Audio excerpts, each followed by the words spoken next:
team in the secondary, especially. And we talked about it. It's consistencies. But for instance, there's several times you look at Jimmy Moreland, you look at some of the other guys back there, the young guys back there. They're not knowing where they're supposed to be. It just seems that they are a step behind each time. You saw it. They were making tackles. They were allowing the catches, but they were making the tackles. There wasn't too much yak being gotten after the fact. It was just they were just a step behind. If they were right there, then you break that pass up. If you were right on time, you break that pass up, or maybe you even possibly pick it.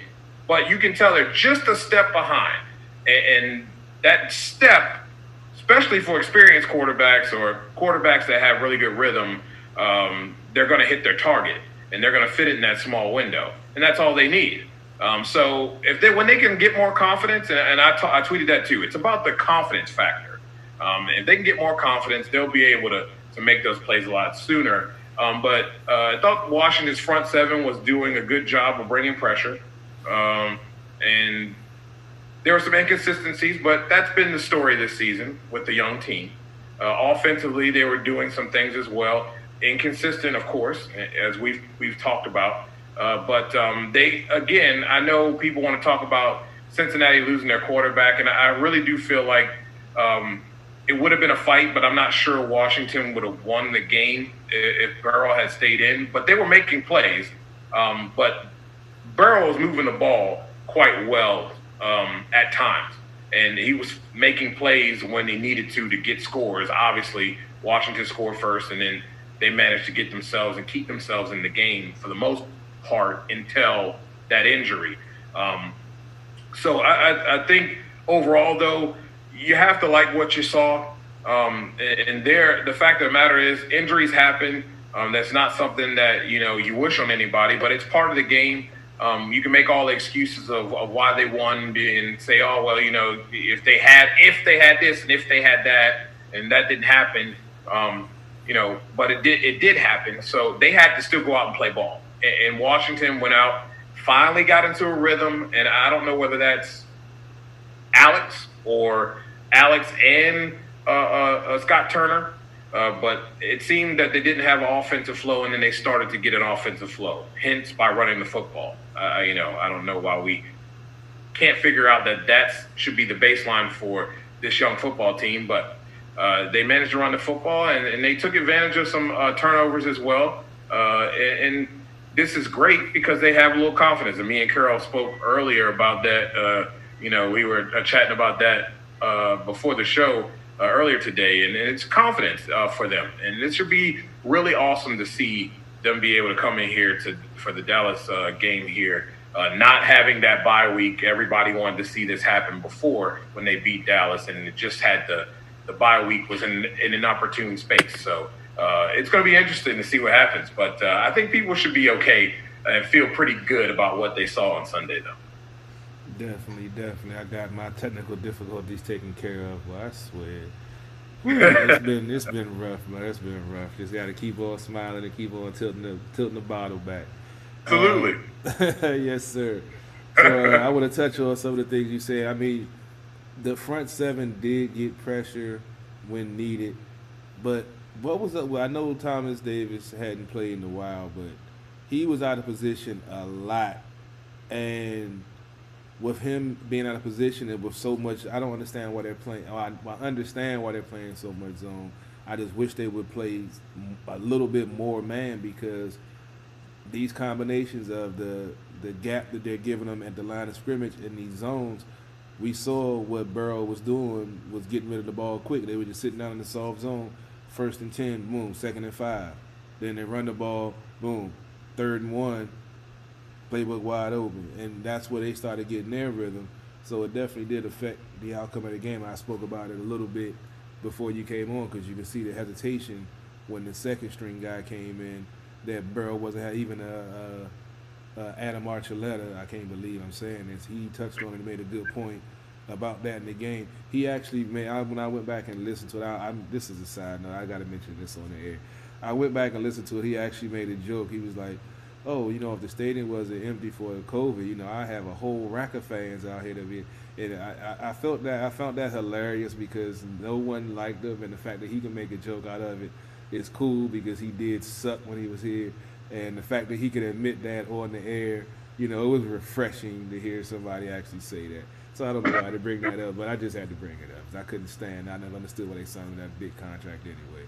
But that's past time. Like I said, I've been drinking. I'm sorry. I'm gonna be all over the place tonight. It's been a while. Y'all don't understand. But getting back to this game, the balance that you spoke about, running the ball 164 yards, passing the ball 161. I mean, that's why I want to get your impression. You said you might have just been the connection with Turner and Smith, but what do you think finally made that light bulb come on and say, hey, let's run the ball and give Gibson the chance to really, get his feet wet in the NFL? And we saw him making moves, progressing, starting to. Oh boy, my OBS is killing me tonight. Is that again?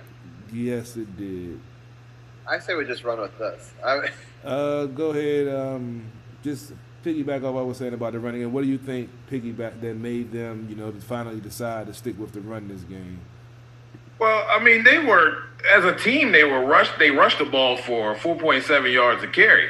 And if you look at the runs that Gibson had, I love the design. Reminds me a little, some of those plays remind me a little bit, if anybody watched him in Memphis, and the way they designed some of those plays, running plays inside and outside, just outside of the tackles there. They ran some really nice plays. The offensive line was blocking very well. And he was hitting the seams and just hitting them and going, and what he does. They were putting him in position to do what he does best. And I think it's one of those things where they were seeing the success. They were seeing that they were having some success getting the defense to flow, to the run. And then it was opening up those things for McLaurin. You saw Cam Sims get involved again this week. They were able to spread it around. Logan Thomas, I believe, got a little action. So it's nice to see them go to that. It takes time off the clock as well. They were wearing down the defense, and especially when they had those turnovers that gave them extra possessions. That was also another good factor there. Them continuing with that run, and then it gave them the ability to have a little bit less coverage on their favorite target, McLaurin, and give him a little bit more one-on-ones and some mismatches, and they were able to take advantage of those. So when you start having success in the running game, I think overall, Gibson was running he was averaging for the day, I think 5.9 yards a carry. I mean, you can't not feed him, and I think that's something they need to realize that. Sometimes you got to go with what's working. That's what the good teams do. And too often this season, I think Washington's gotten a little cutesy when they started having success. And when you get too cutesy and then your offense stalls, it's hard to get back into a rhythm if you do that too many times. And usually they'll get cutesy, have to punt, come back with the next possession, and then try to do some more cutesy stuff instead of just lining it up and allowing that offensive line to fire off and allow those backs that you have, those versatile backs that you have, to be bruisers and wear out that front seven a little bit, especially the linebackers, and then that can open up the passing game. So I think that Scott Turner just saw the success and then saw the success they were having with getting those big plays to McLaurin and others in the passing game, and then they started saying, okay, I see what's going on here, and this is what we need to do because we're having success doing it. They were putting points on the board as well, and that's always a good thing too. Yeah, I think we definitely got to talk about the Sims boys finally contributing, getting a chance to contribute, and we have to definitely give Alex some credit for that because ever since he's been in the game, we've seen some of these young wide receivers finally getting a chance to get some action where we know McLaurin is the key target, and Haskins, when he was in, he would focus on him. And when Allen, he was in, he would focus on him. But, you have Alex, who's a game manager and ball distributor, and now you see him getting the ball to these younger wide receivers, and he's throwing the ball in the space for them to get the ball in stride, then with the ability to make plays. And I think that's a huge factor that no one's really talking about when it comes to developing these wide receivers. You have to have that trust in them. And I think we said way back when I think we had the discussion when I was saying Haskins didn't have the confidence in himself or in his wide receivers to throw his guys open. I think it was the Arizona game because we saw Kyler Murray doing that exact thing and having confidence in his guys to go get the ball.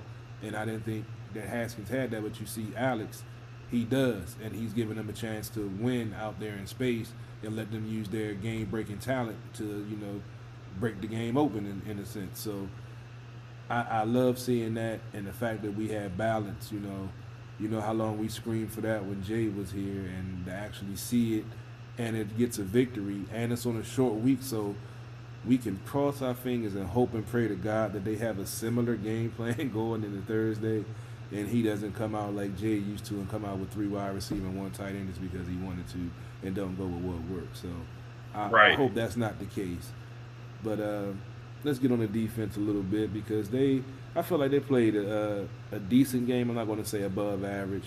I'm going to say a decent game where they did enough to hold them to 9 points and to get enough pressure. Unfortunately, Burrow got hurt, but you want to get pressure, and we did see pressure on the regular. They had 4 sacks. Kerrigan had 1. Sweat had 1. 4 sacks. Sweat had 1. Settle had 1. Moreland and Smith-Williams had shared a sack. So it was good to see, pressure, blitzes finally, and we actually saw a little bit of, some decent play designs on some of the blitzes that we saw that we've been asking for a while with Del Rio, and I think he's finally comfortable enough with the personnel that's out there to do that. What do you think helped this team hold this team for 1, 70 yards rushing as a team? They were giving up over 120 yards a game, and 2, to be able to, they were 3 for 13 on third down conversions. They weren't any better the week before. But do you think it's just a bad team that helped this defense try to find itself, or do you think this defense made a statement about itself in this game? I think you have to give them credit for improving. Too often have we seen with this football team in years past where you have guys come in and the backup comes in and just lights them up and lights the secondary up. Could it be the fact that, maybe Finley doesn't get too many reps? Sure, but we've seen this before. I mean, we can say that, but we've seen this before. We've had guys that come in and they light them up big time, hitting big plays, keeping the offense moving. So I'm going to say that the front 7, I thought they did it, especially the front 4 guys did an excellent job of holding down the fort and really pushing the pocket, maintaining, not allowing themselves to be beat. And then when you look at what they did especially with guys like Young and Sweat, the versatility they have there, their quickness and their ability to either try to be disruptive with the quarterback or they were trying to be disruptive in the running game and stifling it. I thought they played a huge factor in that. Obviously, there's some things with the guys in the middle, that need to be cleaned up. But for the most part, man, I thought they did an excellent job. And I thought they just built as the game got on, and you saw them get even more confident, a little more attitude. I thought that hit on Burrow right down there in the end zone, that in the red zone there, that caused that fumble for this for the touchback. That was a beautiful hit. Really huge, really huge, and really made a statement for the rest of the game. I think he broke his back on that one. I mean, I watched the video. I recall I put a post up. I had to add my own little sound effects to it, but that was a hell of a hit. And I know Burrow regretted even thinking about going out there with Chase because if you recall a couple of plays before that, Chase had missed him on that zone read option, and he ran free. So Chase I think he was determined to make a point. And it's funny because I did put the post out before the game. We got the number 1 pick, the number 2 pick in this game. Is Chase going to be able to wreak havoc with Joe Burrow? And then I saw that hit, and I had to do a video. I couldn't help myself. And let's be let's look at the fact too on the hit. The head was up. He led with the shoulder. It was totally clean. It was a textbook big hit. So don't tell me it can't be done. Now, obviously, there's other factors on things, but we too often see guys lowering heads and making those types of hits. And it was very strategic. I mean, his shoulder not only hit Burrow, but it was like on him and the ball. And the ball just came exploding out of Burrow's hand when he hit him. So I think he should, there should be some credit for that too. That was a textbook tackle and a textbook way to really create force with your hit and still do it legally. Yeah, I think he learned his lesson from that questionable roughing the passer call a few weeks ago. I think he learned his lesson. He's like, if I'm going to hit him, I'm going to do it right, so they're not going to throw a flag, even though he is a runner. They will find a way to throw some type of flag. So he, like you said, he measured, he textbook hit him with all his might to knock that ball out. But I think he learned he wasn't going to repeat that mistake. It was a great play because it was a fourth down play. They were going for trying to score, tie the game up, and that was a crucial play. The outcome, I don't know if you recall, they ruled it was a fumble recovered by the Washington football team, fumble back into the end zone for a safety for them, and it was a holding call on the play. So I was sitting there, I had to hold up. I started, I had a couple of beverages afterward, so I had to rewind it and be like, hold up, what just happened? That was just a crazy exchange, man. Yeah, it could have been a safety. It could have been, a penalty. There was like so many outcomes of it. I was kind of blown away. I'm like, what's going on here? And then they finally called it, and I think it was the right call because it was the right he call. never got full possession of it in the end zone, and then it bounced out. But then for it to bounce out and then back in again twice into the thing and be recovered by two different Washington football team players. I mean, so it's like, the odds of that are pretty. I've never seen anything like that, and I've watched a lot of football games. Right, I have not. All right, we got to wrap up. I know you got some stuff to do. You had an emergency go down. What is your feeling about? We talked about the confidence factor of them going into this game. Played like I said, a decent game. I'm not going to say it was an above. I'm going to say a decent game. It was a team game. I can give them that. Yeah. What do you see going forward in this short week on this crucial matchup if this team wants to win the division, which we spoke about, which I could care less about winning the division. I just want to see progress. What do you want to see, and what do you think we're going to see from this team on Thursday? It's going to be interesting. We spoke about it earlier today. My thing I look at it, these two teams are trash anyway. It's just there's no way slicing the dice. The whole daggone NFC East is trash. But when you're looking at it from the Washington football team side, you had a little progress this week. Okay, I really enjoyed watching Alex work. I thought he did an excellent job, and we talked about that when he got the start. So this is why he's in there, and he's doing his job. He's making people better, and he's allowing them to improve. I think this is going to be a really good and fun game to watch. This is something that people wanted to see when they beat Dallas before the bye week and wish the bye week wasn't there.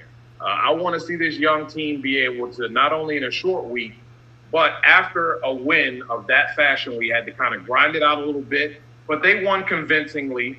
As far as the scoreboard goes. They played decently and had spurts where they really put it together for short spurts. Now you want to see them build off of a hard grind out win against a division opponent. Yes, the division is on the line, so they have something to play for. We all know it really just doesn't matter. You're trash, regardless. But that is on the line. This is what the division will. There will be a division winner, regardless of how bad the record will be. So I really want to see that next step taken for this young team. I want to see them build off the confidence that they were able to establish in this particular game against the Cincinnati Bengals and carry that into this Thanksgiving Day game. And the big lights, everybody's going to be watching. What are they going to do collectively? I really want to see, especially on the defensive side, I really want to see a little bit more confidence from the secondary, being more, just a little bit quicker on where they need to be. It's not that they don't know where they need to be. They just need to be quicker in getting there. A little less thinking, a little more doing. If they can put together a good game plan, Scott Turner calling a good game plan, and they execute, this could be a really interesting game. Because I'm not willing to say either team or what we saw of either team this weekend is who those teams are. We know the same. You're never as good as you were, and you're never as bad as you were.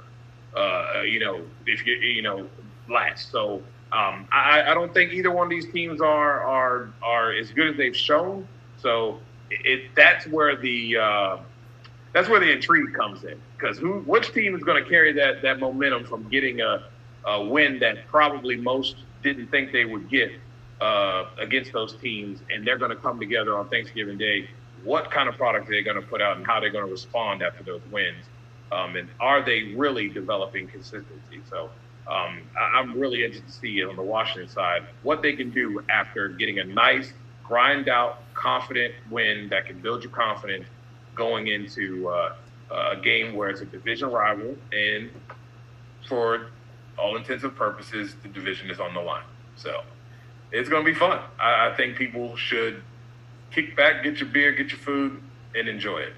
Enjoy it. It's one of the very few games that Washington football team fans have at the 4 o'clock. Almost all their games this season are at the 1 o'clock slot. This is the latest, too. We have no night games, which is great because we have a terrible record in them. So get rid of those. I've been praying for them to get rid of them off of our schedule for a very long time, and this is the only way to do it, is have a Thanksgiving Day game, because everybody else gets a Thursday night game if you don't have a Thanksgiving Day game. So it's the only way to guarantee no night games.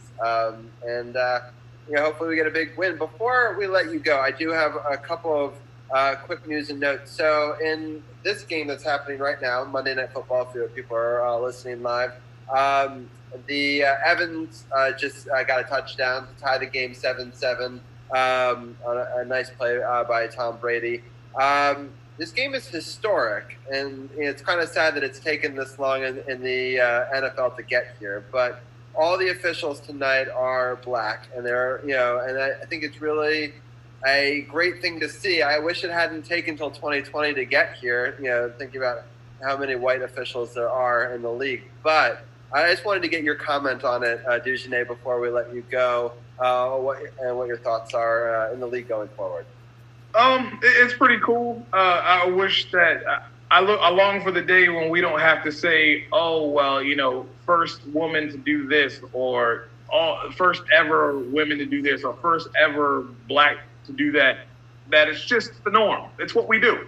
But it is fun. It's very fun. It's nice. A nice touch. It shows progress. And we're all trying to strive to get there.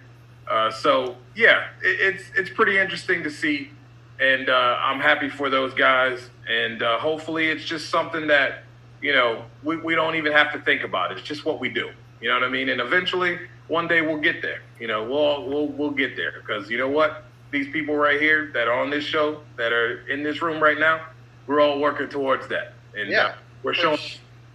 And I really think that it's just a step, just a step in the right direction, where most in this world really want to be. So it's fun. I'm really, really happy about it. Yeah, the picture, I saw before the game of them all standing together, them all showing the back, having their numbers, and a sign of solidarity, I thought was really cool. And I agree. I mean, this year in Washington games, we had women on both sides of the field for the very first time.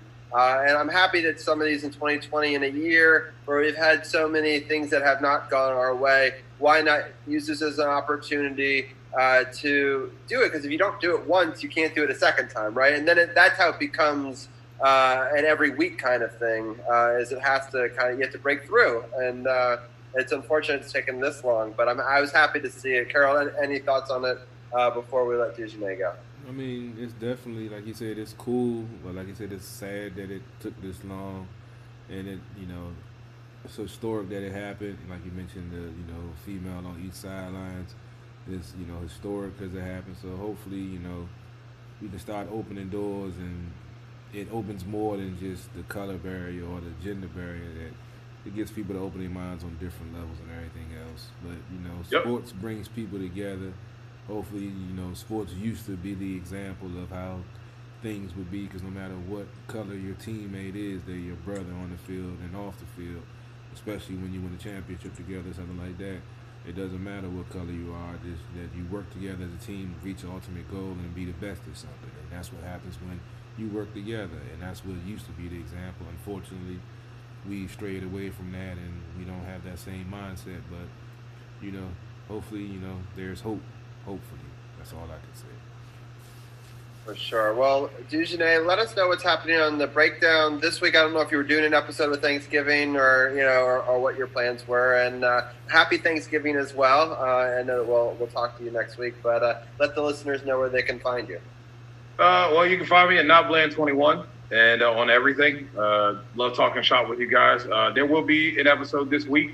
We will be dropping that hopefully before Thursday, but I got to get with my co-host on that. But we're going to be talking about we'll probably be talking about this. We're going to talk a little bit about the Washington football team. We'll probably talk a little bit about the Washington Wizards draft, and there'll be some other surprises. I'm not going to talk too much about myself, but I do want to, before I get out of here, DC's People Champ, what they're doing over there with the wrestling and him and the Sith, those watch-alongs. I just encourage everybody who's listening to this show. I don't even care if you don't like wrestling. It's just a fun thing to do. I enjoy wrestling, and I try to support their watch-alongs when they have them during the things that I watch, whether it's AEW or WWE. But those guys, super awesome. A shout out to them. Support them. They do so much good stuff when it comes down to wrestling. If you get lost or maybe you can't watch a week, whatever it may be, you want to get caught up, those guys know exactly what they're talking about. They're passionate about what they're doing. And, kudos to them, man. I really, really enjoy both of those guys and just wanted to give my support, live right here for those two. And hope that everyone who listens to this show do please support them in that pod and what they do with their watch-alongs. Excellent stuff, man. Hey, but why wouldn't I expect anything less from True Video Network? Man. Man, appreciate that, man. That means a lot, man. You've always been one of the contributors to the show. You've always been a mentor to me when I first got into the sports journalism game. So like I said, for a dude that I've never met, we you like a brother, man. I can't wait till we finally get a chance to meet in person. We will. I promise you that. No doubt, no doubt. Sounds good. Well, we'll bring in DC's People Champ right now. Just have him comment since you were just talking about him. It'll be our segue. But I really appreciate People's Champ as well for being a part of this True Radio Network and Sports on the Hill podcast. But I'll let you respond to the man before we let him go.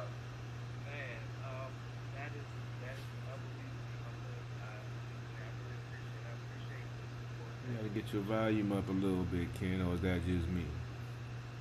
Probably my volume. I'll fix it real quick. I just want to say, again, thank you for, your support and helping us out again on the comments, and let us know how you feel about things.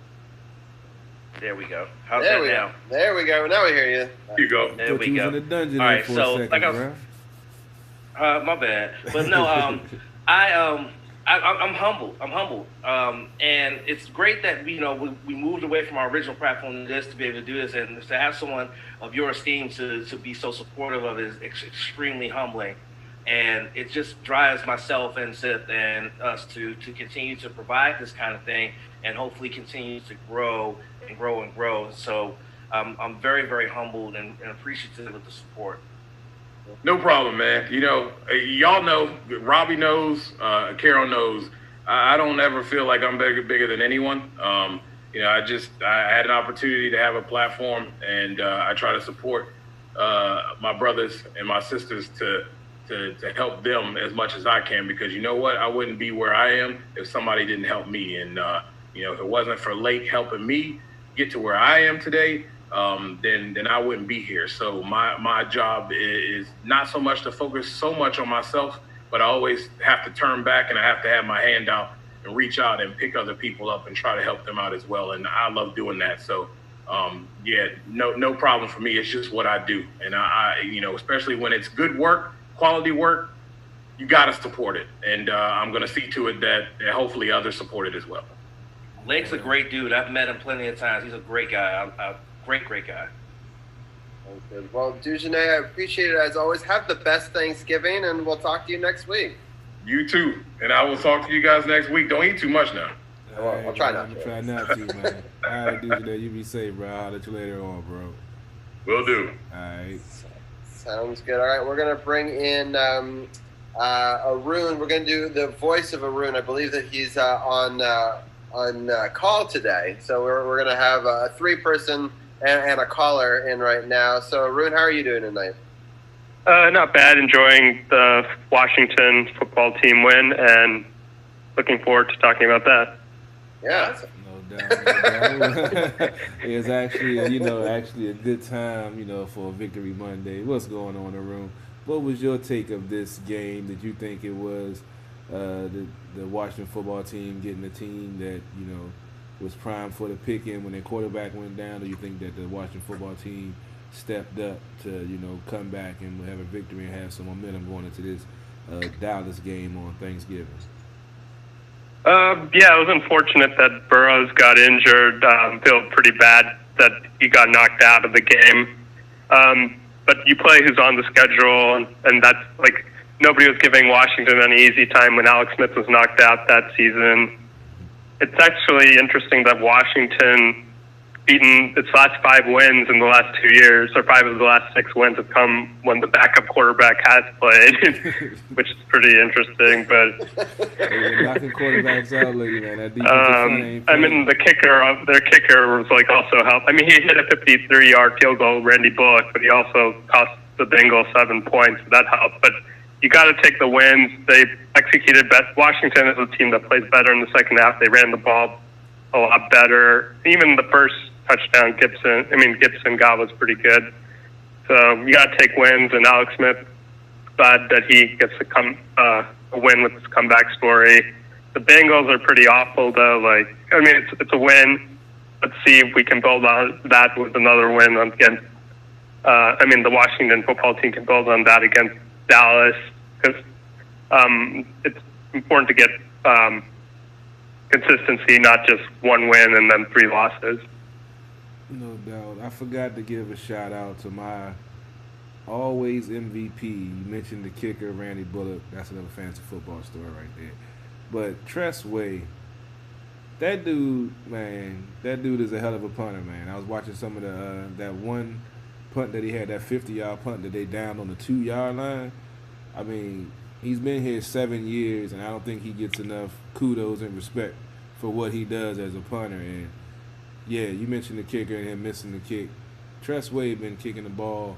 If we didn't have Tress Way in some of those Gruden years, it would have, with his field position and stuff, it'd look a lot worse. But yeah, I just wanted to give a shout out to Tress Way, man. I think our special teams has played pretty well this season. I mean, I know that some people wanted to get rid of Hopkins and stuff like that after he had a couple of rough games, but he didn't make every kick, but he's 50-yarder. Yeah, I mean, he's not bad. And how many times have we gotten rid of kickers and they've come back and bited us, in the past? So it's like, it's not like there's a million great kickers that are just waiting to be signed out there. Like, the best kickers are already probably signed. And so I think our special teams has kept us in some of these games. They haven't, won us the game, but they haven't lost us the game either. And I think that's important. And an overlooked facet of football. I think people always look at the offense and defense, and that's the whole story. But we've had some seasons where special teams have been a problem for us, and we've lost a couple of games because of that in the past as well. So I'm happy to say that at least some of that's been shored up a little bit. I want to get People's Champ. What are some of your thoughts on this matchup that we saw? I think with this matchup, what we saw was that on the offensive side of the ball, clearly Joe Burrow was the cog in that machine, because the moment that he went down with that devastating knee injury, that offense couldn't do a damn thing against that defense at all. That backup quarterback they had was not it. And it just shows that this rookie really made an impression on this offensive unit in his very first year as a starter coming out of LSU. And now that he's going to be down for God knows how long, because, I mean, this could drag into next season, his recovery time. Cincinnati's going to have to find a way. If they're going to contend in the division that's at the top of the division, still undefeated, they're going to have to find a way. But this show right here that this Washington football team can put it together when they can. Now they got to be able to put it together for 4 quarters. Got to put it together for 4 quarters, and they got to do it on a short week against a rival who they already curb stomped earlier on this year. But now they have the benefit of going up against them, not on a bye, but on a short week. Let's see what they could do with this short period of time and having to go into Dallas and having to take on this team that is, like Dujane said, trash. Period. Yeah, no doubt. It's going to be interesting to see. We're all anxious to see how the team responds to, a good week, a good victory, and see how they'll do, against a rival who they've already beat once, who's going to be hungry and want to, do some damage. I believe, didn't Andy Dalton get back in the game this week when they played? I think. Yeah, he did. Yeah, he started. So Dalton, so he's going to be back from that injury that we gave him. We've taken out a few quarterbacks this year. I don't know if folks recall, but we've taken down a couple of quarterbacks. Some folks would say they were dirty hits. I just say it comes with pressure. You want to feel the play. Unfortunately, injuries are part of the game. I don't think anyone was aiming for his knee, as you heard one of the commentators say during the game. That's why they need to take that out of the game, hitting low on the quarterback. But you can't hit a quarterback high. You can't hit a quarterback low. Where are you supposed to hit the quarterback at? I don't understand. We're going to put them in bubble wrap, or put them in some type of harness and have them hovering above the field so they don't get hit. But they're making it almost impossible for a defensive player to make a play. And anything, if they touch his helmet, if his finger hits it, it's a penalty. So I don't know. They're protecting the quarterback a little bit too much for me. So I mean, this that knee injury was nasty. Yeah, it was. I mean, it's unfortunate. So but that's part of the game. We're lucky it's on CBS, so they don't replay it, right? On Fox, you would have seen that thing 17 times. So yeah, but it's definitely going to be an interesting game.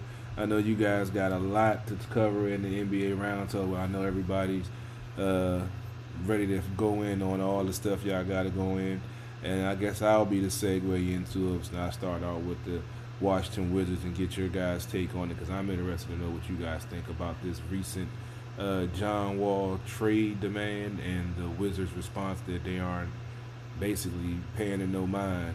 What do you think brought this on, and what do you think the outcome is going to be with the team taking that stance immediately? Boy, was this contentious in our group chat. Hey, I'm going to sit back and I'm going to lay the gasoline down and I'm going to light the match and just see what happens. We're going to start off hot. All right, so that sounds good. Real quickly, there's a scoring update. It's now 14-7 Tampa Bay with a 4-net run in there. But, yeah, so let's bring in the rest of our roundtable, and we'll break down the question. So we're going to bring in Brian Brennan, who will bring us the general NBA talk. How are you doing today, Brian? I'm doing well. How are you guys doing? We're doing good. And then we're going to bring in Tim here as well. And Tim, how are you doing? Doing great. Thanks for having me on. All right, and we still got Arun, the voice of Arun, somewhere floating around as well. And so Carol's lit the match, and we're going to talk about this crazy week that was the John Wall rumors. So we'll start by the fact that it was a rumor, and it wasn't said by anybody of credible background, but one person talks about it, and then everybody runs with it on every. It was a. Sorry, I lost my train of thought. But basically, everyone was like, "Oh, this is the story. Wall wants out. It must be true, right?" And no one questioned it. They were like, "Oh, that makes sense." No one really asked him or asked the GM. or had any credible source behind it. And then everyone was like, great, good riddance to him. Screw him. He's a, blah, blah, blah, blah. And it's pretty funny because now they're like, they never said that. They never talked to him. Nothing ever came out like that. And so I'll go around the round table and get everyone's take of it. It's going to be hard to trade John Wall, especially if he wanted to be moved. It's a ridiculously hard contract to move. I'm going to start off with Ken. People's Champ, what are your thoughts on this whole fiasco? Well, again, once again, it's the media, once again, trying to create a story in order to get clicks and in order to get traction and traffic to their websites. I've said this on several occasions that there is no way in the world, there's not a GM in the league right now that is willing to take on this John Wall contract where essentially you're paying him $132.9 million over the next 3 seasons. And he hasn't played in nearly 2 seasons, in nearly 2 years. You're not taking on that risk. And the Wizards made it very clear, we're not trading him. He is the franchise player of this ball club, this team. You built your team around him. Now you have a young nucleus in here. You drafted well. Why would you want to trade him away? And then you talk about getting Westbrook, and this is where it got contentious between all of us.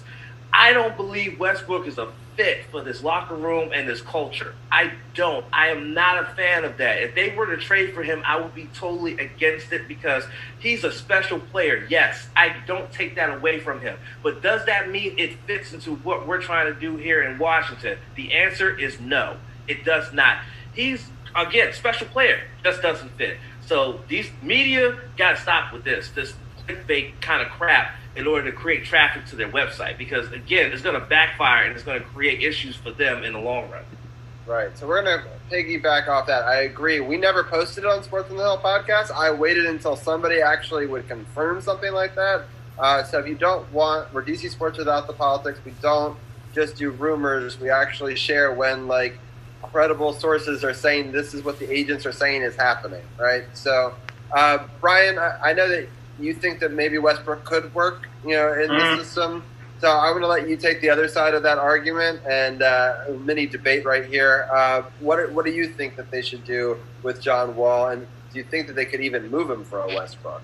Yeah, that's the thing I think that's going to hold everything up is can they actually move on from John Wall because he has a really, like Champ said, a really huge contract that could really hold him back from making any potential move at all. But the reason I'm on the Westbrook side as opposed to, keeping John Wall is I feel like if you have the opportunity to move John Wall's contract, I feel like you should do it, even if it costs you maybe another player or two, some draft picks. That's a move I would be willing to make, especially to get a player like Russell Westbrook, former MVP, future Hall of Famer. He's still very skilled. I know he had a bit of a down year with Houston. That's because he's with another ball dominant player in James Harden. So I'll be interested to see what happens with Russell Westbrook, just as from the outsider perspective, because I know the Knicks are rumored as well. There have been Knicks rumors with Westbrook, so he could end up there. I've heard Charlotte. I mean, Westbrook is the one I'm going to keep an eye on. But if you could do a John Wall for Russell Westbrook trade, I would do that trade if I was the Wizards, just to get John Wall's contract off the books and to bring, I think, a better player in here than Russell Westbrook. Yeah, I mean, I agree the skill sets are better, but I understand Champ's worry about the locker room situation. Tim, what are your thoughts on this? Well, one thing I wanted to bring up was in a potential deal that they were talking about, they even discussed Washington adding 2 first-rounders to the deal with Wall because the contracts are actually remarkably similar. 3 years, like $130+ million. So you assume Westbrook is a more valuable commodity and healthy. So, if Washington's going to give up 2 first-rounders, it's a little bit more of a gamble. But I do kind of feel like if anybody would take Wall, you should probably do it, especially if you get a star like that. But I don't really think it's necessarily even going to happen and would be smart when you factor in the draft picks because Washington really needs to draft to, I think, get out of this kind of mediocrity cycle. So, it would be cool to have a player like that caliber, but I don't think it's going to happen. And also, I don't think any other deal is going to come. So I feel like Washington waited a couple extra days to, clamp down on the rumors, but they realize it's their only move right now if no one's really going to do a deal. So that makes sense. Arun, what are some of your thoughts? It's not even the first time Wall's been reported to be in a trade discussion. Right before his Achilles injury, there was a rumored trade with the Lakers because Wall is a Clutch client, and LeBron, that's the agency that LeBron is affiliated with.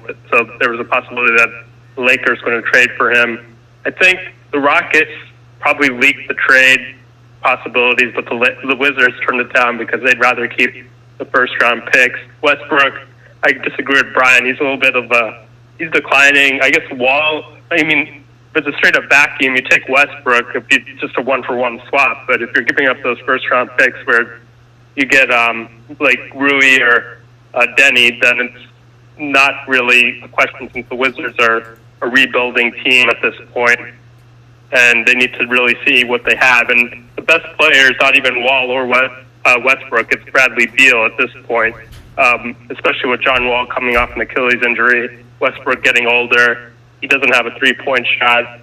I think the Wizards' best course of action is to wait it out. Wall, I think, is angry. That the guy who reported the story has a good connection with LeBron's agency, but no trade is going to happen because it's going to take multiple first-round picks to even get off of Wall's contract.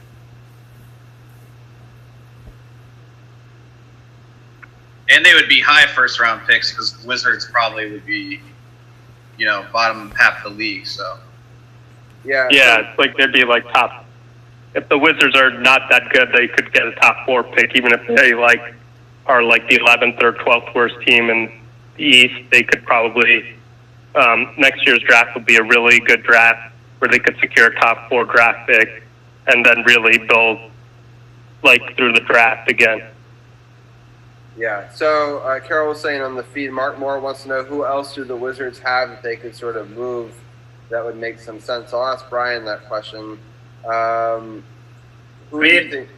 Yeah. I was gonna say, personally, I would keep Rui Hachimura off limits. I know you just drafted him last year. He made all second-team rookie his first year. I would personally. That's why I don't think a deal's going to happen. Like Arun said, it's a deal I think I would make, but I don't think it's going to happen because you'd have to give up Rui Hachimura and maybe Denny Avedija. So I don't know if it's going to happen. That's what I'm thinking. Right. Yeah. So let's. I'm going to put up a little screen here. Let's see if I can do the share screen. And I had it set up, but there we go. All right. So does that work? Can people see? Yeah. So let's talk about the Wizards pick first, and then we can talk about the whole draft as a whole. So Brian just mentioned him. Denny Avedija is in the 9th pick overall. A lot of people didn't expect him to actually fall to the top 9. There was a bit of a talk back and forth on because of COVID, people weren't able to bring him in and have the normal meetings that you would have with picks, especially that are international. But I think Tommy Shepard has watched the Olympics a lot, and he's a 6'9" winger, and he was an MVP in the league that he was in. Now, a lot of people are like, oh, it's not the same competition as the NCAA, but I think that he's been a very consistently good player. He's only 19. I think there's a lot of upside to him. If people actually go and watch some of his highlight reels, they could see that he actually plays defense, which is something that we need, whether that will convert to defense at the NBA level. But he seems to be that spark that you would want off the bench. I'm going to go around the table real quickly and get people's thoughts on it. Start with you, Arun. What do you think? I think overall it could be a really good pick. At this point, everyone thinks they have a good pick in the draft, but Denny, as you said, Avedija, he could have gone number 4 to Chicago or number 5 to Cleveland. The fact that he slipped all the way to number 9, maybe there's some question marks, but it's also maybe Washington, he's a good fit in the sense that he's a good playmaker without the ball. His handles are really good. And that Israeli league is probably has better competition than some in college basketball. And he's the second youngest player in the draft, I believe. That's what they were saying. He's 19, and he could be a really good player, but we could go through every pick in the top 10, like Obi Toppin with the Knicks. He could be a really good player. I think defensively, he's not going to massive defensive holes on the team, but he's somebody who's a good team defender. Obviously, they still have to address that in some other moves in upcoming drafts or maybe the rest of free agency. I think the Wizards got a good player. He seems to be level-headed, and hopefully he fits in with this group. Sounds good. We'll get quick other thoughts on it. Champ, what is your take on this? Very, very happy with the pick. I did get to check him out a little bit before we came on here to do this. And I mean, just looking at his highlights of his career, I mean, at 19 years old, he was the youngest to win the Israeli League MVP this year. He's a 3-time league champion, all Israeli League first team this year, Israel Cup League Cup winner in 2017, MVP of the Under-20 European Championship in 2019. This kid has done so much in only 3 years of playing in the Israeli League for Maccabi, I believe it was that, Maccabi Tel Aviv. I hope I didn't butcher that. If I did, I'm sorry.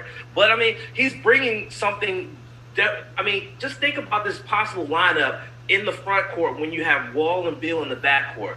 You have Rui. You'll have either Thomas Bryant or Robin Lopez.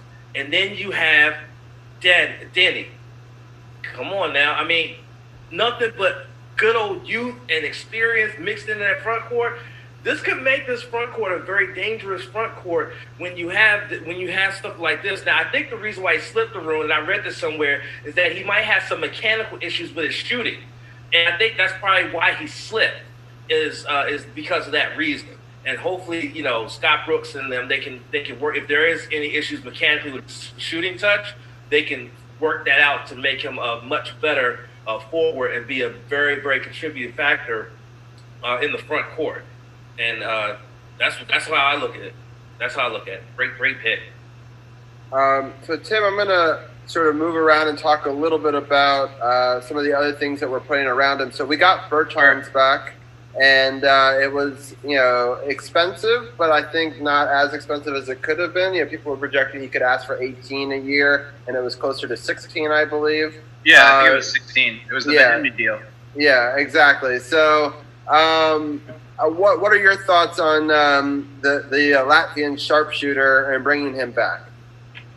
I love the deal. I'm a bit surprised but excited that he decided to come back. I mean, I think it shows that he liked his year in DC and he likes playing with Beal. And one thing I'm also excited about, health permitting, is I think Wall and Bertans could actually fit together pretty well if Wall is playing fast and playing a little bit like the old days, because he's able to penetrate and kick out a lot and get a good shooter a shot. And he might be the best shooter that the Wizards have had recently around him. So that might be a good combo to look out for. And, the Wizards were pretty quiet in free agency, but I am glad, too, that we got Lopez as a backup for a little bit of defense. And, so far I would say the Wizards have had a pretty productive free agency. Anytime you lose a guy like Mahimbi, your team's much better right away. So that might be the biggest highlight so far. Yeah, let's talk about bringing Lopez to the team and what that sort of means. Real quick, I'll start with you, Brian. Do you think that he's a decent backup center, or do you? I mean, some people hated the move, some people thought it was okay. But what are your thoughts from the outside perspective? It's kind of a meh move, honestly. He's okay. I mean, he's not nearly as good as his brother. He's had his moments in the NBA. He's well known for his feud with a bunch of mascots, so that's kind of entertaining with Robin Lopez. But other than that, it's kind of a meh move, honestly. Like he could, I do think though, Jamp was right. He could, form a good center duo though with Thomas Bryant. I think that could be interesting to watch going into the season. Yeah, and going back into the draft just for a second, we got Winston as well, who is a Spartan. We got him at the 53rd spot. We sort of swapped, spots to sort of go down and get him. I thought that he played really well for Michigan State. I don't know if a lot of you guys follow college. I know that Arun does, so y'all get Arun's take. What are your thoughts on drafting the Michigan State basketball player at 53? Winston seems like he could be a really good fit with the Wizards. He was rated pretty highly last year as a first-round talent. He fell. He had a down year his senior season. It could have been because his brother had passed away. But he's rated pretty highly by some draft experts. Jonathan Giovanni, formerly of Draft Express, he had him as a 25th rated prospect ahead of Halliburton, which is pretty surprising because Halliburton was supposed to, somebody had slipped to number 12, but some people had him as the best point guard in the draft. So Winston, I think he's a good fit. The Wizards also signed Neto, so as a point guard, so we'll see how the point guard situation shakes up. Yeah, for sure. So, all right, let's get into the draft board real quickly because I do want to get into some free agency talk as well, and I know that we've got limited time. So here's the draft board, the top 10. I'll just let you guys each take one that you find interesting and talk about it. I'll let Brian go first because I know that there's somebody up there right above us that I know that a lot of Wizards fans actually really wanted and was sad that he didn't fall one extra spot. Why don't you go first? Yeah, so obviously I'm a Knicks fan, and I love the Obi Toppin pick. He's a Brooklyn kid, and actually, as Arun revealed to me on my podcast, he played high school ball locally in Maryland, so in Lanham. So I think that's pretty cool for the local story. I guess it would have been cool if he did come back to the Wizards. But he's also from Brooklyn, so he's got New York roots too.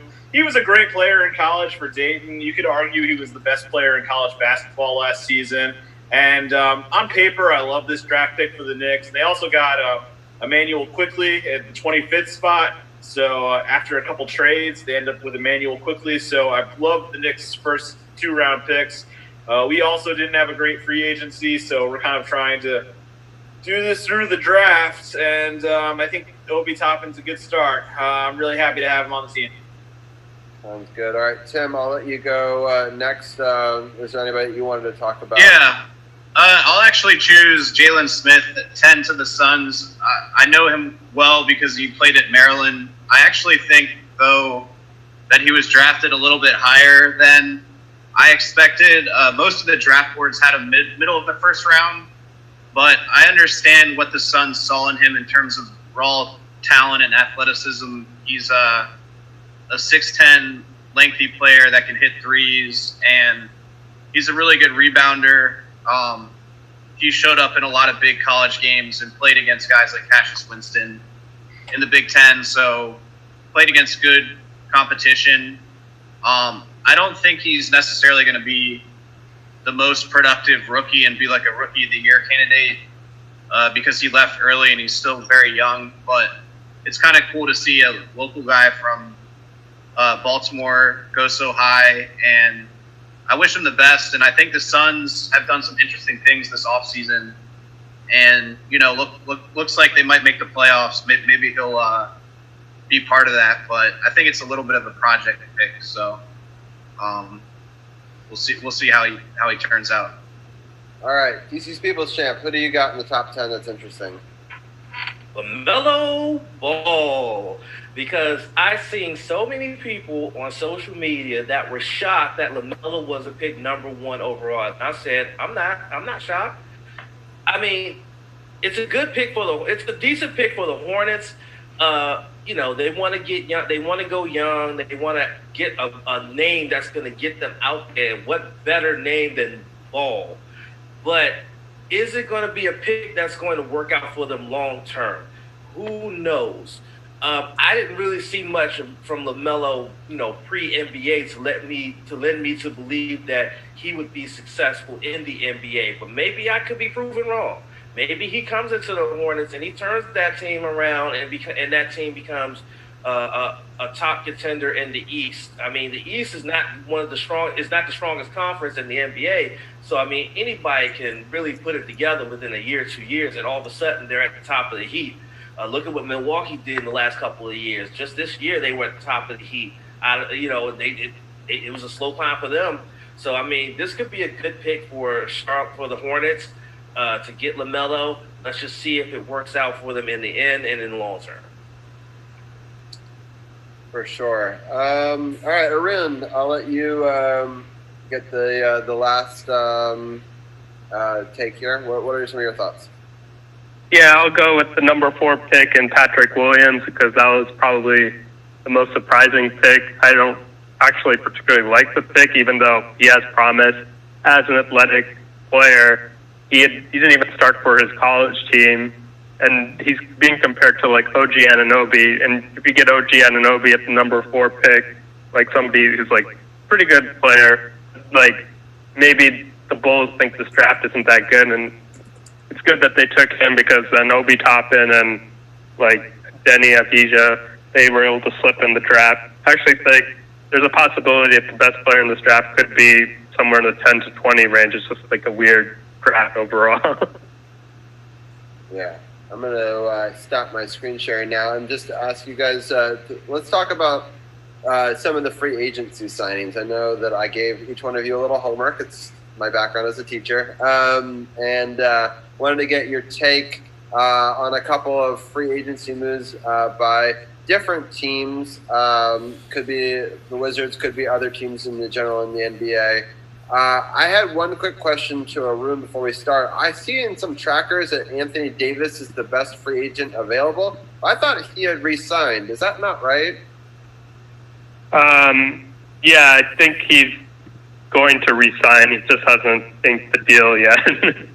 Okay. It's just very confusing because I've seen if or just the player because he has a player option and he can just re-sign for a lot more money, and that just hasn't come in yet because the Lakers are still preserving their cap space or whatever. I don't know what the deal is, but he's definitely not leaving the Lakers.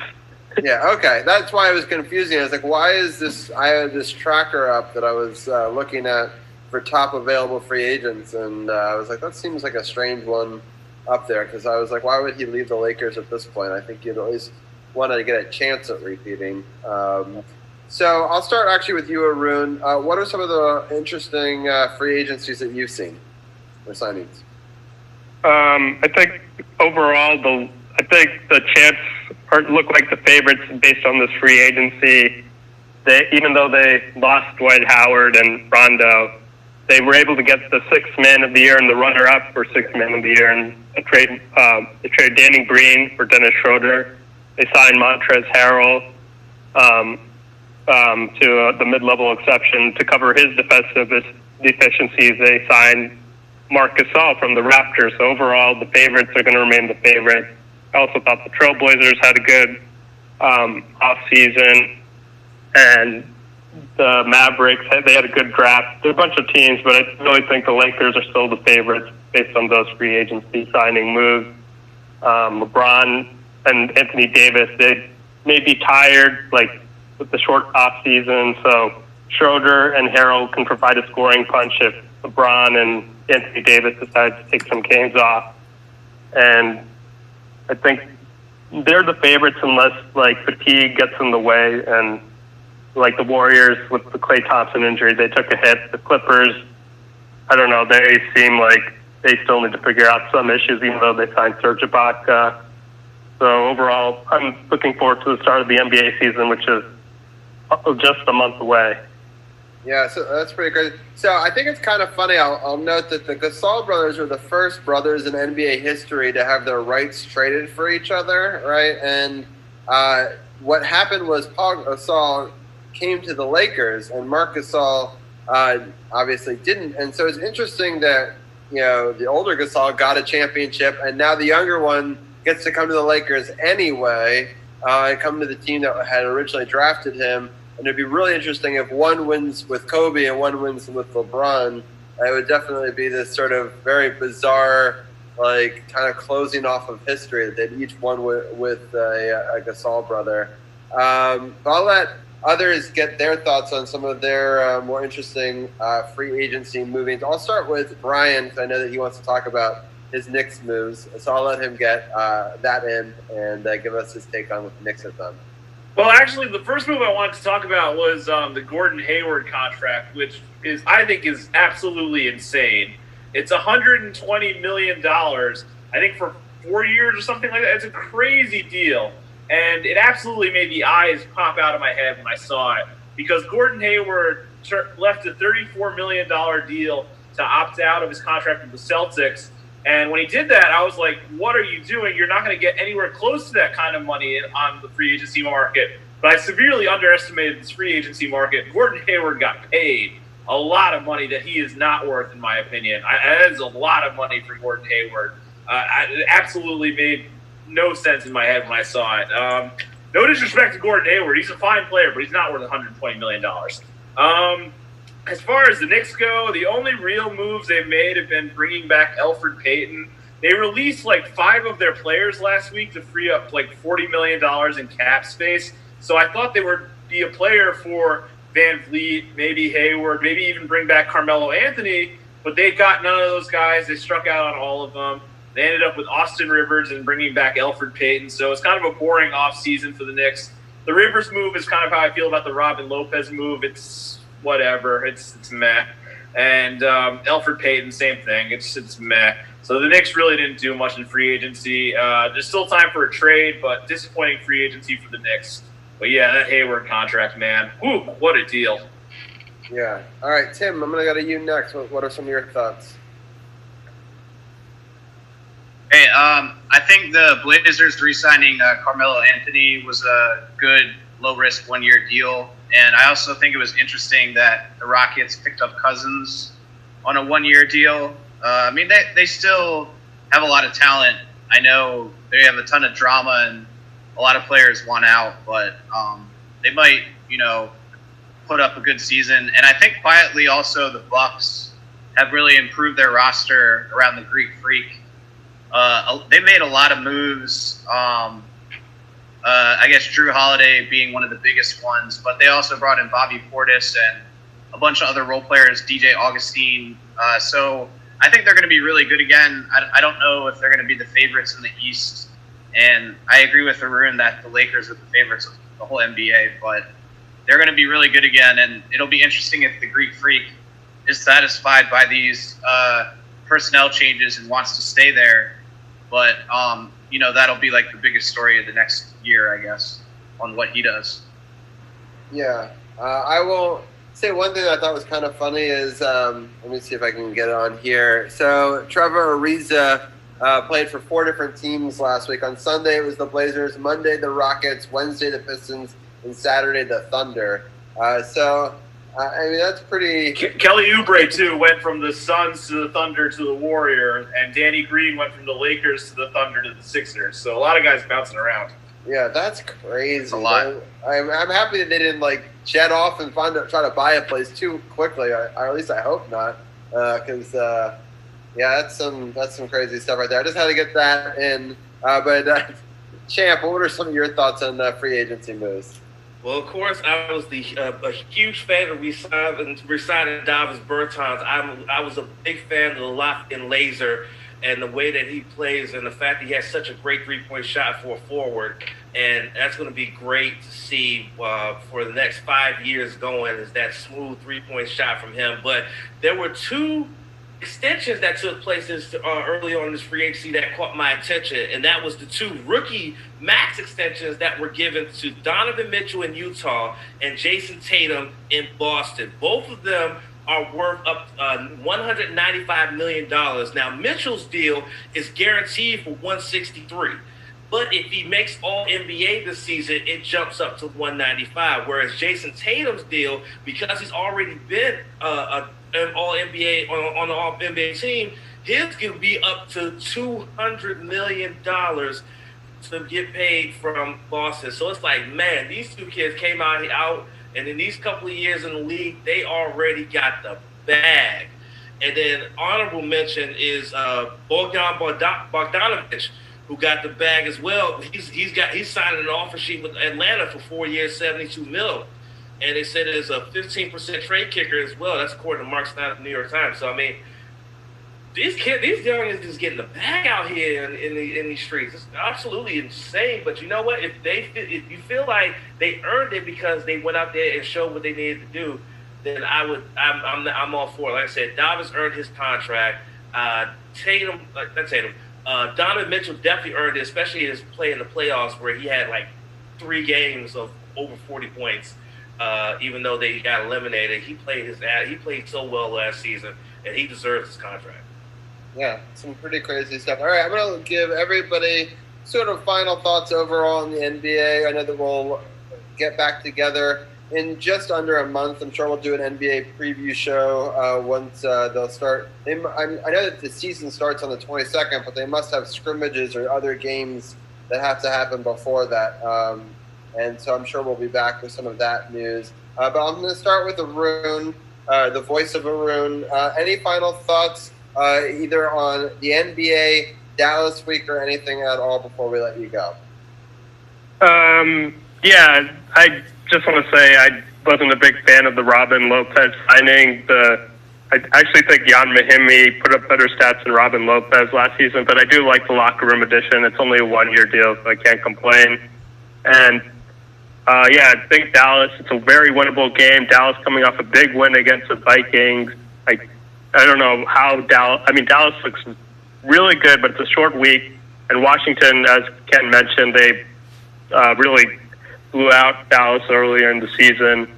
So I'm hoping I don't know. I guess Washington should win this Dallas game, but you never know. Like, coming off back-to-back wins hasn't happened. I think it happened once last year, but it's still going to be tough. It's been since 2012 since Washington beat Dallas on Thanksgiving, and that's when my boy RG3 was playing. So let's see if Alex Smith can get it done. I was waiting for the RG3 reference. He had to find a way to work that in somehow, some way. Yeah. He always does. He always does. Reference. Expert at that. Well, and Arun, with that RG3 reference, I hope that you have a fantastic Thanksgiving. I'll be curious to see if RG3 is playing on Thanksgiving, or what the Ravens are going to do with that. We'll talk to Tim about that in just a second. But Arun, it's been great having you on. I know that you only thought that Washington was going to get 2 wins this year, so I'm happy that they've gotten a little bit better than you had thought going into it. But we'll see if they can get the 2 in a row. And I hope that you have a great Thanksgiving, and we'll talk to you next week. Sure. Thanks for having me on. All right.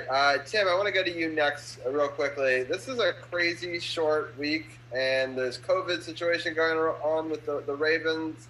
I kind of wish that they would delay it and play it on like Saturday or something, or even Sunday. Yeah, not looking likely, though. They want to keep that primetime game, so... I know it sucks. I think it's a ratings thing personally. They don't want to compete with college or anything else. So yeah, although you would think that Ravens Steelers, if any game could compete with college football, that's got a pretty historic rivalry, especially with. No. It's not that they're worried about losing to college. It's just like an unwritten rule that the NFL doesn't do that to college because they don't want to be mean. But right. No, the NFL would kill the ratings. Yeah, I was going to say, if you put that on Saturday night, everyone's watching Steelers. Yeah, no, I'm not worried about that. I was more just they don't do it on purpose to not overshadow completely. Right, but they also had Tuesday games this season. COVID's a weird season. So yeah, it's kind of like Yeah, if they have to get a game in, they'll do it. But Right. they Well, won't schedule it on purpose. I know it, and unfortunately, I think that really hurts the Ravens' chance of winning this Yeah. game. But what are your final take on that? And I hope that you have a good Thanksgiving. I know that you're not going to probably take your normal road trip that you usually do. Yeah, no Ohio this year. No one said they've ever missed Ohio, so sorry to anyone Ohio listeners, but including your family. I had some fun times. I had some fun times. Maybe they might listen. They're on Facebook, but the other really crushing thing about the situation, besides just facing maybe the best team in the league on a short week and the COVID cases, is the next game is the following Thursday against the Cowboys. And so the 10-day COVID minimum period ends the day before that game. And so it's going to make it even more unlikely that they would be able to make the Cowboys game. So it may be a 2-game loss for those 3 guys, and it could spread still. So between that and the injuries, it's going to be tough. I mean, it's a rivalry game, so I think the Steelers will pull it out, but it'll stay closer than people think. And RG3 might get a few plays because they have 1 running back basically, or 2. So they may need him just to keep fresh bodies in there. But it's going to be a hard-fought game. It's just the Ravens are really struggling in the trenches with injuries on both defensive and offensive lines. But I do expect a good, tough game, some good hitting. But I do think the Steelers will probably pull it out in the fourth quarter. But I hope I'm wrong. I would love for some wildcat action between like RG3 and, or get both of them in there running. I think they'll do it because it's a short week, and why not? And they don't have a lot of fresh bodies at running back. And you don't want Lamar to take as many hits. I mean, RG3 is very valuable. Just kidding, but he can take more of those hits. I would rather he takes some of those hits. So. Yeah, I don't blame you. That's funny. All right, well, Tim, I hope that you have a great Thanksgiving. And appreciate it. Everybody enjoy the holiday. Thanks for having me on. Yeah, we'll talk to you soon for sure. See you guys. Sure. Take it easy, man. I just gotta say, I had fun in Ohio before. You said fun in Ohio. All right, that's good to know. I've had an okay time. I've only been to Ohio twice. It wasn't terrible. It was for like a bar mitzvah. Shout out to my friend Natalie, who lives in Cleveland. So she's a big Ohio person. So shout out to her. All right, got it. She reps Cleveland hard. She loves Cleveland. Wow, that's impressive. Well, I mean, someone's got Not it. many people do. So shout out to her. Yeah. Right. Exactly. All right, Tim. We really appreciate it. All right, Brian, I'm gonna let you go next with your take. I know you released a new podcast, I believe, earlier today. Yes, I did. I didn't get the chance to listen to it, but I believe somebody on this group was a guest on it. Is that correct? Actually, Mike was on this episode that just dropped today. So, former Roundtable member Mike was on this episode. But Arun, if you want to go back and listen, was on Friday's episode. Both, I think, are great episodes. I think you should go back and listen to both. But, if you want to listen to both, Upon Further Review with Brian Brennan, find me on Apple Podcasts, Spotify Podcasts. Find me on Facebook, Upon Further Review with Brian Brennan. Follow me on Twitter, @BBrun1991. A lot more to come. A lot more content to come. And I just want to say, before I sign off, Joe Burrow, get well soon. I'm rooting for you to have a big comeback. Really horrible injury yesterday. I hated to see it, and I hope he gets well soon. Yeah, a lot of quarterbacks getting injured this season. I wonder if the offensive linemen are getting enough reps in a full padded practice. With a lot of these walkthroughs, I just feel like there's been some blown coverage and protection, I should say. And I think that it's led to some of these vicious injuries happening seemingly weekly at this point. And it'll be interesting. But Brian, I love your podcast as always. People should definitely check it out. I went back and listened to the 3 shows prior to that, to the Arun one, and caught up on that. And the guys do a great job. And, well, now you'll have some time. You'll have some time to catch up because I'm not doing a new episode this Friday because I'll be in New York, and I'm not doing an episode the Monday after. So it's going to be a little while until the next episode. So you have some time to catch up. Sounds good. We'll definitely catch up, and then I know that you and I were talking offline about me maybe coming on one of the next shows. Absolutely. We'd love to have you on. And Yeah, you too, Champ. We'd love to have you on too. So we'll definitely get both of us on future episodes of Upon Further Review with Brian Brennan, and we hope that you guys check that out. And Brian, thank you as always for giving us the outsider's perspective. Yeah, no problem. Thanks for having me on, guys. Have a good night. All right, sounds good. All right, Champ, let people know. We can even bring Carol back in when he's ready as well. But let people know what's happening with the wrestling and what's happening with No Spots. And, yeah.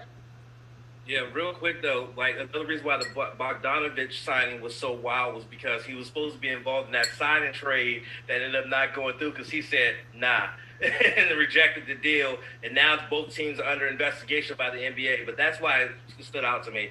But the wrestling, so we had Survivor Series last night for WWE. Me and Seth did a watch along for that yesterday that Dujane mentioned. Appreciate him coming and checking it out along with everybody else that did.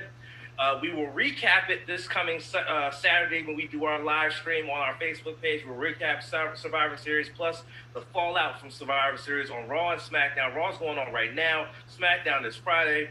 AEW is putting on 16 matches on Tuesday night on their YouTube channel for Dark, including 5 women's matches for the second week in a row. Can't wait for that. As well as Dynamite. It's supposed to be a huge Dynamite. As well as a huge NXT. It'll be interesting to see what the ratings look like because it's the day before Thanksgiving. So it'll be interesting to see what the ratings look like there. NXT UK report from Sith is the finals of the Heritage Cup Classic Tournament. A-Kid versus Trent Seven. Who will win the cup? And all of that and then some. And then we dropped the podcast just this morning recapping the first week of the Best of the Super Juniors and World Tag League tournaments that are going on simultaneously. We will drop another one next Monday, recapping this week's action, which included action that took place today.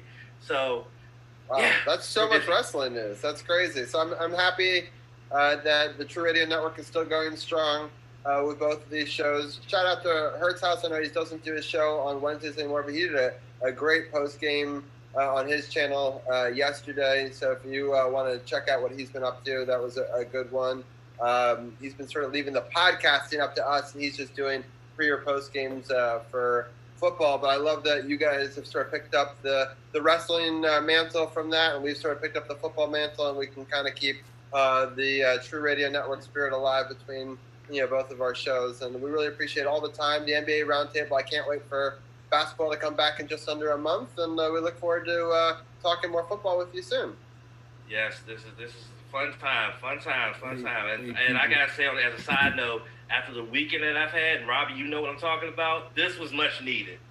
Yes, sounds good, man. Well, much love to you and to your family, and have a happy Thanksgiving, and we'll talk to you next week. Hopefully with another Victory Monday. Yeah, people. Yes, happy Thanksgiving, guys. I just want to let you know I'm in here watching Raw right now, man. I was in here watching Raw while we Oh, yeah, that's right. I realized you started watching it again. I'm like, wait a minute. What? Yeah, because my man Randy Orton, I saw he was on. I still mess with Randy Orton, the Archie. I was a little upset they, what's the name, beat him for the belt last week. Because I was never really a fan. What was it? Barrett? What's his name? Drew McIntyre. Drew McIntyre. Yeah, I've never been a fan of his. And I thought I saw the RKO in his future, and unfortunately, he caught him with that kick to the jaw and got the belt back. I was a little upset about that. Yeah, that was a predictable booking move by them because they wanted Roman versus Drew instead of Roman versus Randy, and they put on a hell of a match last night, Drew and Roman. Me and Seth will talk about that on Saturday. Sweet. Yeah, y'all, like I said, y'all podcast and y'all got me back watching wrestling a little bit. So I got the Monday Night Football game on one TV, and I got wrestling on the other one. And the updated score: Rams 17, Tampa Bay 14. But Tampa Bay defense just forced the interception and looked like they're about to score to take the lead back in this game in the third quarter with 12 minutes and 50 seconds left. So it just came out of halftime. So appreciate you as always, Champ, coming on with your insight and your knowledge, man. Appreciate it. I appreciate y'all, man. Again, have a happy Thanksgiving. I'll see y'all next week. All right, man. Take it easy. Happy Thanksgiving to you too, man. All right. Sounds good. It's been a good show. It's been an interesting Monday Night Football. Right now, the Rams have taken the lead once again, 17-14 this time. Tampa Bay's got the ball. 3rd and 8, 12:50 left in the third quarter. So it's it's been an interesting game for sure. And yeah, any closing thoughts, Carol? Any Thanksgiving well wishes you want to put out there before we let people go? Just got to say, I've been saying over and over, it's been a rough week for me, but I know it could be a lot worse and a lot rougher. So I know there are people out there with no roof over their heads or no food in the fridge or nowhere to get there, especially with all of this COVID pandemic, people out of work. So I know I joke a lot about, things being bad, but I know it could be a lot worse. I got a roof over my head, I got my own studio, I got a job, I got food in the refrigerator, and my dog got food to eat. So just hopefully everybody be safe, be good, and stay safe during this holiday season. I know folks are going to be gathering together, hopefully taking the proper precautions. Everybody's, like you said, Robbie, your folks done got tested, so they're good. Hopefully other folks that are still traveling, taking those precautions, because there has been an uptick and things are going back to phase one, which will affect everyone adversely, even including myself financially, possibly. So just be safe, be smart, take care of yourself, wash your hands, love your family, enjoy the turkey, and I got to figure out what I'm going to do for Thanksgiving myself. Robbie, as always, appreciate your time, appreciate you on the show, appreciate the round table. Make sure you check us out, excuse me, every Monday. See, we both rocking the Sports OTHP hoodies. Go check They're out really the comfortable. I highly recommend them. I was cold.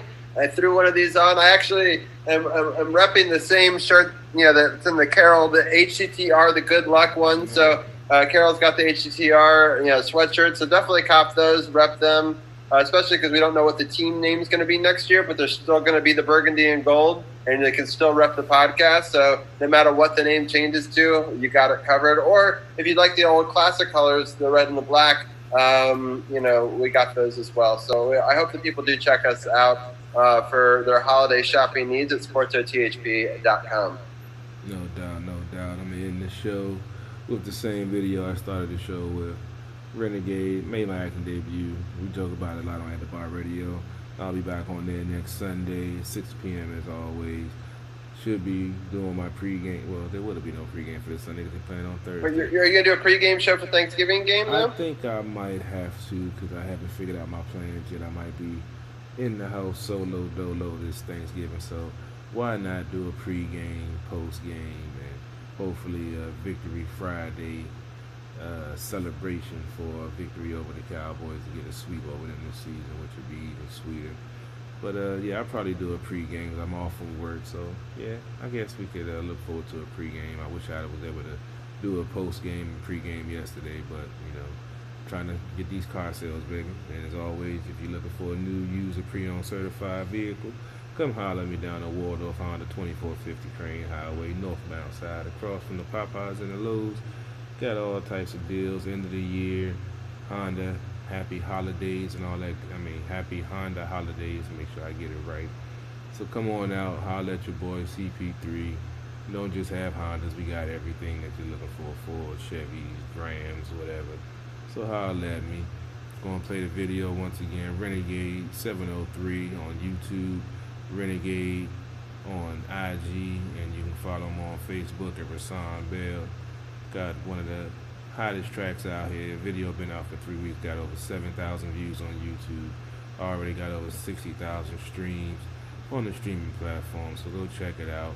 Upcoming album, Legacy, will be out before you know it. So be safe. Love your family.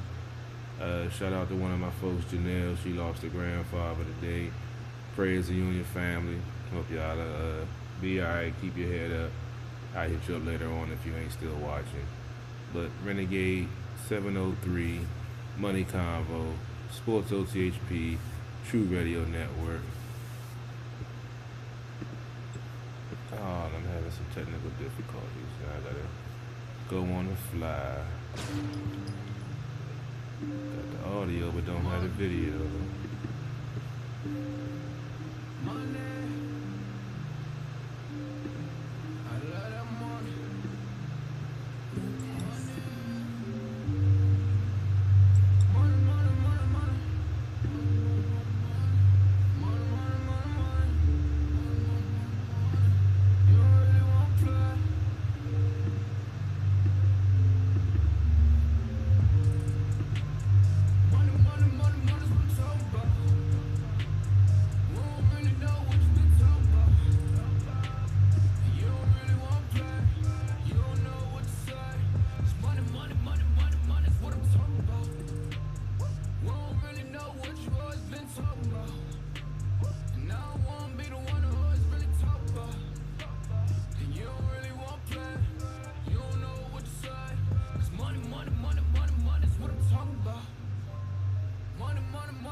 talking about. We don't really know what you been talking about. And you don't really want to play. You don't know what to say. It's money, money, money, money, money is what I'm talking about. We don't really know what you always been talking about. And I don't want to be the one who always really talk about. And you don't really want to play. You don't know what to say. It's money, money, money, money, money is what I'm talking about. You never crossing these borders. I'm whipping it up, Gordon Ramsay. I swear that I'm cooking these orders. You talk about me, you better just hope that you can just really afford it. I'm balling, I'm balling, I'm winning, I'm winning. I'm feeling like Robinson Horry. Nigga, I'm scoring. I count in the morning. They talk about me, then I